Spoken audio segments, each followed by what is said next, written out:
Pernah gak sih kamu mengalami sesuatu lalu diam-diam berharap dan beberapa tahun kemudian kamu baru sadar, loh ini kan doa-doaku yang dulu.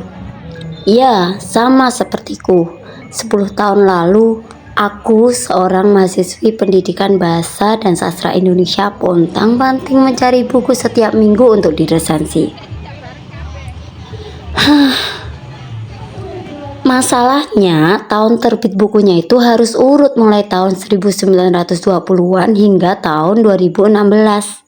Sampai akhirnya temanku menyarankan mencari di perpustakaan. Saat itu, aku yang hobinya baca buku dan bercita-cita jadi guru berdoa, "Ya Allah, sepertinya enak ya kerja di perpustakaan, jadi bisa sambil baca buku sesuka hatiku. Atau kayaknya ngajar di sekolah samping perpus enak ya biar dekat kalau mau ke perpustakaan." Pas itu aku belum tahu nih sekolah mana yang di samping perpustakaan, waktu itu belum tahu. Mungkin gak ya? Ya Allah, tolonglah kabulkan doaku ya Allah. Masih terngiang juga di benakku tahun berat ketika COVID. Sepertinya Allah juga sedang mengabulkan doa orang yang mager sekolah atau kerja deh. Tapi setelah COVID berlalu, aku dikejutkan dengan wajah perpustakaan ketika masuk di dalamnya. Beda banget. Luarnya sih masih biasa. Dalamnya itu loh, jadi tingkat dan super keren banget. Nah, singkat cerita, kini aku adalah seorang guru bahasa Indonesia di SMPN 2 Madiun yang letaknya di samping perpustakaan dan diamanai menjadi kepala perpustakaan yang kemarin ikut lomba dan dapat juara 2. Maka nikmat Tuhanmu yang mana logikah yang kau dustakan, coba ya Allah. Saat itu aku adalah saksi bagaimana Madiun mengisahkan perjuangan dirinya menjahit gaun literasi. Pinjaman laptop dan wifi gratis, IFP, lomba perpustakaan sekolah juga kelurahan untuk menjaga kualitas literasi, jalan-jalan berhias literasi informasi. Di tempat wisata juga banyak literasi. Bahkan literasi sejarah dipertahankan. Jadi seolah-olah mereka membuktikan bahwa dunia modern sekarang tak lepas dari perjuangan dulu yang tetap harus kita jaga dan tularkan pada generasi penerus. Layanan perpusda juga makin berkembang, mulai dari perpustakaan keliling, perpustakaan digital iMadiun, jarimu jemput antar buku dari rumahmu bagi yang mager, Dewi Puspa, destinasi wisata perpusda, Pilar Baca, Pitutur Tetular Bahasa Jawa, lalu ada juga Puri Rumpun Cendekia di alun-alun kota. Apalagi sekarang ruang baca merambah di ruang publik loh, seperti di Sun City, terminal, stasiun.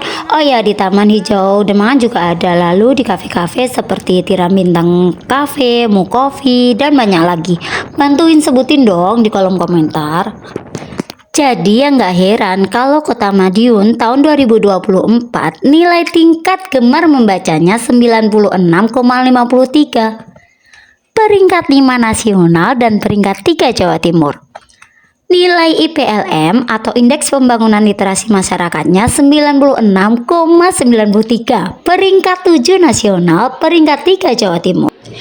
Oh iya, hasil pengawasan kearsipan Kota Madiun nilainya 92,44, peringkat 9 nasional dan peringkat 4 Jawa Timur loh. Ya iyalah, soalnya Kota Madiun didukung oleh fasilitas literasi yang terus berkembang, dibarengi dengan kegiatan literasi yang diadakan oleh komunitas.